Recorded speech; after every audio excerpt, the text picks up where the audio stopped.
तो कैसे हो पवन सिंह के चाहने वालों। तो आज मैं आया हूँ खुद को आपसे इंट्रोड्यूस करवाने।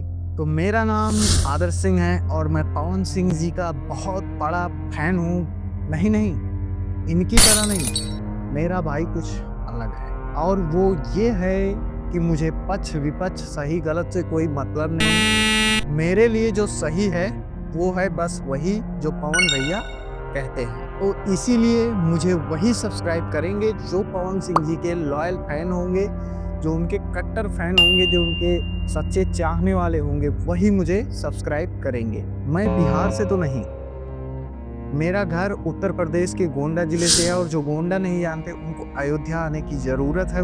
और बिहार से ना होकर भी मुझे भोजपुरी भाषा से बहुत ही लगाव है।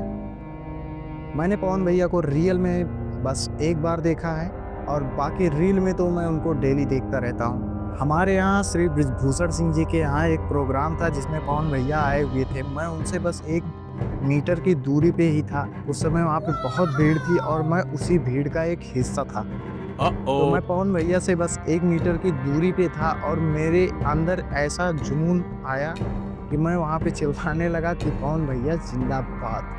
अगर कोई ऐसी वीडियो मेरे फ़ोन पे या मेरे सामने कभी भी आती है जिसमें पवन भैया को कोई उल्टा सीधा कहे रहता है, तो भाई वो चीज़ मुझसे जो है नहीं बर्दाश्त होती है। और सामने तो किसी की इतनी हिम्मत नहीं है कि पवन भैया को मेरे रहते कोई उल्टा बोल सके।